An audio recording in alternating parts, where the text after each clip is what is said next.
అప్పుల బాధలు వెంటాడుతున్నాయా? అయితే 6 JVR వారి జాతిరత్నాలు ధరించండి. రైట్, బ్రేకింగ్ న్యూస్ చూస్తున్నాం మనం టీవీ స్క్రీన్ పై. నల్గొండ ప్రిన్సిపల్ రూపారెడ్డి కేసులో షాకింగ్ నిజాలు బయటపడుతున్నాయి. రూపారెడ్డిని హత్య చేసిన ఇద్దరు విద్యార్థులు కూడా 10వ తరగతి వాళ్ళు. అండ్ రూపారెడ్డి స్కూల్లోనే, అంటే ఆ నాగార్జున హై స్కూల్లోనే వీళ్ళిద్దరు కూడా 10th క్లాస్ చదువుతున్నారు. అండ్ రూపారెడ్డిని హత్య చేసి ఏమీ తెలియనట్టుగా మృతదేహాన్ని చూడటానికి వచ్చారు. నిజంగా ఎంత అమాయకుల్లా వచ్చారంటే, నిన్న కొండమల్లేపల్లికి సంబంధించి వీళ్ళిద్దరూ బైక్పై వెళ్తుండగా అక్కడ పోలీసులు వీళ్ళని అరెస్ట్ చేయడం జరిగింది. అండ్ స్టూడెంట్స్ దగ్గర దాదాపుగా 2,00,000 రూపాయల క్యాష్ కూడా పోలీసులు స్వాధీనం చేస్తున్నారు. అండ్ ఆ నోట్ల కట్టలపై రక్తపు మరకలు ఉండడంతో పోలీసులు తమదైన స్టైల్లో విచారించి ఆ నిజాలు మొత్తం కక్కించారు. సో లిటరల్‌గా ఫస్ట్ పాయింట్ ఏంటంటే, ఈవిడ చంపడానికి రీజన్ చెడు వ్యసనాలకు బానిసై డబ్బు కోసమే, కేవలం డబ్బు కోసమే రూపారెడ్డిని హత్య చేశారు.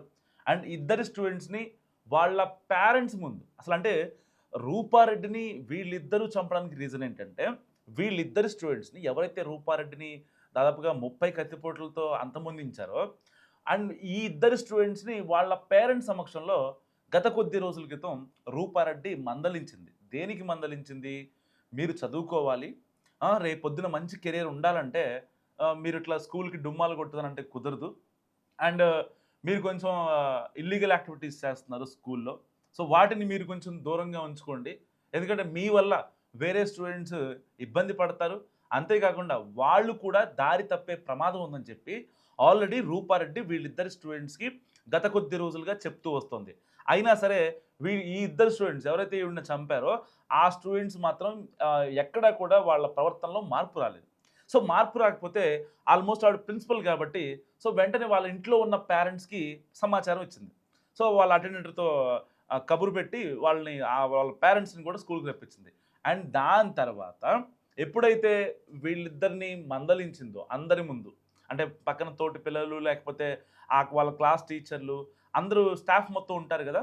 సో వాళ్ళ ముందు వీళ్ళిద్దరిని మందలించడంతో ఒక్కసారిగా వీళ్ళు అంటే కోపం పెంచుకున్నారు. ఇక ఆ కోపం కాస్త ఎప్పుడైతే మేడం సరిగ్గా మాట్లాడట్లేదు, అంటే వీళ్ళ వీళ్ళ వ్యవహార శైలి మారకుండా ఆవిడ మాట్లాడటం అనేది కొంచెం అరుదుగా జరిగేది. ఆల్మోస్ట్ వాళ్ళకి సంబంధించిన స్కూల్ టీచర్లు కావచ్చు, క్లాస్ టీచర్లు కావచ్చు, సో పీఈటీ వాళ్ళు కావచ్చు, వాళ్ళని ఎంతవరకు మారుద్దామనే యాంగిల్‌లోనే ఉన్నారు. అండ్ వాళ్ళకి సంబంధించి ప్రతిరోజు అంటే అప్డేట్ తీసుకుంటుంది రూపారెడ్డి. వీళ్ళేమన్నా కొంచెం చేంజ్ అయ్యారా? స్కూల్‌కి డుమ్మాలు కొట్టకుండా వస్తున్నారా? క్లాస్‌లో పక్కన వాళ్ళు డిస్టర్బ్ చేయడం చేస్తున్నారా? లేదంటే టీచర్లు చెప్పే పాఠాలు శ్రద్ధగా వింటున్నారా? లేదా? అని చెప్పి కొంచెం మానిటర్‌లో పెట్టింది. మానిటర్‌లో పెట్టిన తర్వాత మళ్ళొకసారి ఈ యొక్క వాళ్ళ పేరెంట్స్‌ని పిలిచి, "ఓకే అమ్మ, వీళ్ళిద్దరూ బానే ఉన్నారని" చెప్పి వాళ్ళకి చెప్పడం జరిగింది. అండ్ దాని తర్వాత అంతా ప్రశాంతంగా ఎళ్ళిపోతుంది. సో, అప్పటి కక్ష అయితే ఉందో, రూపారెడ్డి మేడం మమ్మల్ని, మా నాన్నోళ్ళని పిలిచి మమ్మల్ని ఇబ్బంది పెట్టింది, అందరి ముందు మా పరువు తీసింది అనే ఒకే ఒక్క రీజన్‌తో వీళ్ళు లిటరల్‌గా కక్ష పెంచుకున్నారు. అండ్ అండ్ దాని తర్వాత ఏం చేశారంటే, ఈవిడ్ని ఎలాగైనా సరే చంపేయాలని. అండ్ ఒకటి, వీళ్ళు ఆల్రెడీ చెడు వ్యసనాలకు బానిసయ్యారు. గంజాయి తీసుకుంటున్నారు, మందు తాగుతున్నారు, సిగరెట్లు తాగుతున్నారు. జస్ట్ వీళ్ళు 10th క్లాస్ మాత్రమే. సో ప్రతి ఒక్క తల్లిదండ్రులు కూడా మీ యొక్క పిల్లల విషయంలో చాలా జాగ్రత్తగా ఉండాలి. స్కూల్‌కని చెప్పి స్కూల్‌కి వెళ్తున్న మీ పిల్లలు ఎవరైతే ఉన్నారో, నిజంగా స్కూల్‌కి వెళ్తున్నారా లేదా అనేది కూడా ఇక్కడ చాలా ఇంపార్టెంట్. సో ఎప్పుడైతే రూపారెడ్డిని ఎలాగైనా సరే అంతమొందించాలి అనే ఒక ప్లాన్ వేసుకున్నారో, ఎవరైతే ఈ యొక్క రూపారెడ్డి స్కూల్ నడిపిస్తున్నారో ఆ నాగార్జున స్కూల్, అక్కడి నుంచి బయటికి వెళ్ళిపోయిన పూర్వ విద్యార్థులు ఉంటారు కదా! ఇప్పుడు inter first year, second year చదువుతున్న వాళ్ళు. సో వాళ్ళతో కాంటాక్ట్ అయ్యారు. సో పర్టిక్యులర్‌గా ఆవిడ దగ్గర డబ్బులుంటాయి. "అన్న, మమ్మల్ని ఇట్లా ఇబ్బంది పెట్టింది. సో మాకు డబ్బులు ఇప్పుడు అవసరం. చాలా ఇంపార్టెంట్. సో నువ్వేం చేస్తావో చెయ్యి" అని చెప్పి ఒకళ్ళిద్దరితో మాట్లాడారు. ఆ ఒకరిద్దరు స్టూడెంట్స్ కూడా, "అసలెందుకురా మేడంతో మీకంత పర్సనల్‌గా గ్రడ్జ్ దేనికి? అంత చంపాలన్న కోపం ఎందుకు? మీ గురించే గదా! మీ ఫ్యూచర్ గురించే గదా! ఆవిడ చెప్పిందని" చెప్పి వాళ్ళు కూడా కొంచెం వారించే ప్రయత్నం చేశారు. వీళ్ళు అప్పటికి మాట వినల. ఇక ఎవరి ప్రమేయం లేకుండా మేమే చంపేయాలి, ఆవిడ దగ్గర ఉన్న డబ్బులు మేమే జేయాలి, అండ్ మా కోపం కూడా చల్లారాలి. ఏదైతే కక్ష పెంచుకున్నారు కదా! వాళ్ళ పేరెంట్స్‌ని పిలిచి మాట్లాడిందని చెప్పి, మందలించిందని. సో దానికోసం ఇక ఎలాగైనా సరే సోషల్ మీడియా, అంటే ఈ క్రైమ్ సీరీస్‌లు కావచ్చు, కొన్ని కొన్ని పోలీసుల రీకన్‌స్ట్రక్షన్ సీన్స్ కావచ్చు. సో మేజర్‌గా జరుగుతున్న క్రైమ్స్ విషయాల్లో ఆ క్రైమ్ ప్యాటర్న్స్ కావచ్చు, ఆ సీన్ ఆఫ్ అఫెన్స్‌లో ఏం జరిగింది, అక్కడ ఎలాంటి ఆధారాలు దొరకాలి, ఎలాంటి ఆధారాలు దొరకకూడదు అనేది సోషల్ మీడియా నుంచి వీళ్ళిద్దరూ నేర్చుకున్నారు. నిజంగా వీళ్ళిద్దరూ నేర్చుకున్నటువంటి ఏదైతే ఆ ప్రాక్టికల్ ఎక్సర్సైజ్ ఉన్నాయో, మొత్తం కనీసం వాళ్ళ చదువుకి, వాళ్ళ కెరీర్‌కి ఉపయోగపెట్టుకుంటే నిజంగా చాలా అంటే చాలా బాగుపడేవాళ్ళు. ఇప్పుడు కటకటాల వెనక ఊచలు లెక్క పెడుతున్నారు. 10వ తరగతి పిల్లలు. వాళ్ళింకా మేజర్‌లు కాదు మైనర్‌లే. అలాంటి పిల్లలు ఇలా చంపేస్తున్నారు. ఇంతమందికి శోకం మిగిల్చారు. ఇంతమంది పోలీస్ ఎనర్జీ వేసేసారంటే నిజంగా వాళ్ళు గనక బయటికొస్తే, వాళ్ళు గనక వాళ్ళ బ్రెయిన్ గనక వాష్ ఔట్ అవ్వకపోతే రేపొద్దున ఎంతమంది ప్రాణాలు పోతాయో నిజంగా ఎవ్వరు ఎక్స్‌పెక్ట్ చేయనటువంటి విషయం. సో, అలాంటి నేపథ్యంలో సోషల్ మీడియాలో ఆ వీడియోస్‌ని, ఆ క్రైమ్ సీరీస్‌ని నేర్చుకున్న తర్వాత రూపారెడ్డిని ప్రతిరోజు ఫాలో అయ్యేవాడు. ఎక్కడికెళ్తున్నారు?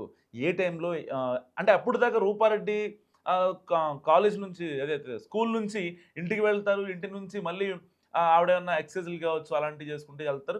లేదంటే ఇంట్లోనే ఉంటారు. వీకెండొస్తే వాళ్ళ కొడుకు హైదరాబాద్‌లో బీటెక్ చేస్తున్నాడు. అండ్ దానికి సంబంధించి వాళ్ళిద్దరే ఉంటారనమాట ఇంట్లో. భర్త రాజేందర్ రెడ్డి అండ్ భార్య రూపారెడ్డి. వీళ్ళిద్దరే ఉంటారు. సో, అప్పటినుంచి రూపారెడ్డిని ఫాలో అవుతూ ఇంటి దగ్గర కొంచెం నిఘా పెంచారు. యాహ్! ఎటు నుంచొస్తారు. ఎందుకంటే రూపారెడ్డి వాళ్ళ ఇంటికి రావాలంటే 2 దారులున్నాయి. సో, గట్టిగా 4, 5 రోజులు రెక్కి నిర్వహించారంట. అండ్ రూపారెడ్డి ఇంటి దగ్గర అండ్ ఊరి చివర్లో ఇద్దరు విద్యార్థులని కాపలా పెట్టారు. ఎందుకు? ఒకవేళ ఎటు నుంచి ఎటొస్తారో, ఒకవేళ వాళ్ళ భర్తొస్తే చెప్పడానికి, రూపారెడ్డికి కనెక్షన్ ఉన్నటువంటి ఎవరన్నా వ్యక్తులు గావచ్చు, బంధువులు గావచ్చు, వాళ్ళ నైబర్స్ కావచ్చు. సో, ఎవరన్నా వచ్చే ప్రమాదం ఉందని జెప్పి ఆల్మోస్ట్ ఆ ఇంటి చుట్టుపక్కల మొత్తం రెక్కి నిర్వహించారు. అండ్ హత్య కోసం ఒక hoodie, red colour T shirt వీళ్ళే పర్చేజ్ చేశారంట. అండ్ దాని తర్వాత ప్లాన్ ప్రకారం ఇంటి వెనక నుంచి విద్యార్థులు లోపలికి ఎంటర్ అయ్యారు. ఆ తర్వాత ఇద్దరిని చూసినటువంటి రూపారెడ్డి ఆ టైంలో వాళ్ళ పిన్ని గారితో మాట్లాడుతుంది రూపారెడ్డి. కాల్ మాట్లాడుతుంది. సో, ఎప్పుడైతే వీళ్ళని చూసిందో, "ఏంటి బాబు" అని అడిగిందంట. "ఏంటి బాబు" అదే లాస్ట్ మాట. రూపారెడ్డి మాట్లాడిన చివరి మాట "ఏంటి బాబు" అని మాట్లాడితే సో, లోపలికొచ్చారు. అదాట్లు లోపలికొచ్చి ఇద్దరు వ్యక్తులొచ్చారు కదా! ఇద్దరు స్టూడెంట్‌లొచ్చారు కదా! సో, ఒక వ్యక్తి ఏమో రూపారెడ్డి ఫోన్ పక్కన పడేసి ఎందుకంటే మళ్ళీ పగిలిపోకూడదు కదా! పగిలిపోతే ఆల్రెడీ ఏంటి బాబు అని చెప్పి ఆవిడతో మాట్లాడింది. ఎవరైతే ఒక వాళ్ళ బంధువు ఎవరితో మాట్లాడుతున్నారు రూపారెడ్డి. సో, మళ్ళీ ఆవిడేమన్నా చెప్పే అవకాశం ఉంటదని చెప్పి ఫోన్ ఫస్ట్ కట్ చేసిన తర్వాత ఒక ఒక స్టూడెంట్ ఏం చేశాడంటే రూపారెడ్డి చేతులు పట్టుకొని వెనక్కి పట్టుకుంటే ఇక రెండో వ్యక్తి ఉండి కచా కచా దాదాపుగా 30 కత్తిపోట్లు పొడిచాడు. పేగులు కూడా బయటికి తీసి రక్తపు మడుగులో పడి ఉన్నా కూడా కొట్టుకుంటున్నా సరే ఎలాంటి కనికరం లేకుండా ఆవిడ చెప్పిన పాఠాలు గుర్తు రాకుండా ఆవిడ ఒక కన్న తల్లి ఎందుకంటే ఆవిడ కూడా ఒక తల్లే కదా! ఇప్పుడు 10థ్ క్లాస్ అంటే ఒక తల్లి కొడుకు రిలేషనే ఉంటది ఆ స్కూల్‌లో. అలాంటి ఒక స్కూల్ మెయింటైన్ చేస్తుంది రూపారెడ్డి. సో, ఇలాంటి నేపథ్యంలో ఒక్కసారిగా 30 కత్తిపోట్లు పొడిచిన తర్వాత ఇద్దరు విద్యార్థులు పారిపోయారు. అండ్ ఎప్పుడైతే ఆవిడ ఫోన్‌ని అపహరించారో ఎందుకంటే మళ్ళీ ఆవిడ ఫోన్ గనక ఇబ్బంది అయిద్దని చెప్పి వెంటనే ఫోన్‌ని స్విచ్ ఆఫ్ చేసి అండ్ దాని తర్వాత ఆ ఫోన్ కూడా తీసుకొని అండ్ లోపలికి వెళ్ళి హాల్‌లో ఉన్నటువంటి ఆవిడ హ్యాండ్ బ్యాగ్‌లో ఆల్మోస్ట్ ఎప్పుడైతే స్కూల్ నుంచి స్టార్ట్ అయిందో అప్పుడే ఆవిడ దగ్గర డబ్బులుంటుంది చూసారు. సో, అంటే ఆవిడ ఖర్చులకో లేకపోతే ఇంట్లో వాళ్ళైనా లేకపోతే స్కూల్ నుంచి వచ్చే ఫీజులు కావచ్చు మొత్తం ఆవిడే మెయింటైన్ చేస్తారు కాబట్టి ఆల్మోస్ట్ ఆవిడ దగ్గర డబ్బులుండే అవకాశం ఉంది. సో, వెంటనే ఆవిడ దగ్గర ఉన్న డబ్బులు తీసుకొని ఆల్మోస్ట్ రూ. 4,00,000 ఆ డబ్బులు తీసుకొని వీళ్ళు విజయవాడ దగ్గరికి ఇబ్రహీంపట్నం పారిపోయారు. ఇబ్రహీంపట్నం ఏదైతే ఈ నెల ఆగస్టు 11న ఈ హత్య జరిగిందో, హత్య జరిగిన తర్వాత వీళ్ళు ఇబ్రహీంపట్నం పారిపోయారు. దాదాపుగా 4 రోజులు ఈ సూర్యాపేట దాబాల్లో గావచ్చు, పెనుగంచిప్రోలు వద్ద గావచ్చు, తర్వాత ఇబ్రహీంపట్నం వద్ద గావచ్చు. సో, 4, 5 రోజులు అంటే వీళ్ళ జల్సాలకి అద్దు అదుపు లేకుండా పోయింది. సో, మళ్ళీ 4 రోజులు గూడా అండ్ వీళ్ళు జల్సాలు చేయడం కంటే ముందు ఆవిడని చంపిన తర్వాత మళ్ళీ ఇంటి వెనకాల నుంచి వీళ్ళు ఆ ఇంటి ముందుకొచ్చి సో, ఎప్పుడైతే 8:30, 7:30కి ఎగ్జాక్ట్‌గా 5:30కి అంటే ఈ నెల 11వ తారీఖు 5:30 ఆవిడ రావడం జరిగింది. అండ్ 5:45 ఆవిడ విగత జీవిగా అక్కడ పడిపోవటం అండ్ ఆ కత్తిపోట్ల మధ్యలో ఉండటం మనం చూసాం.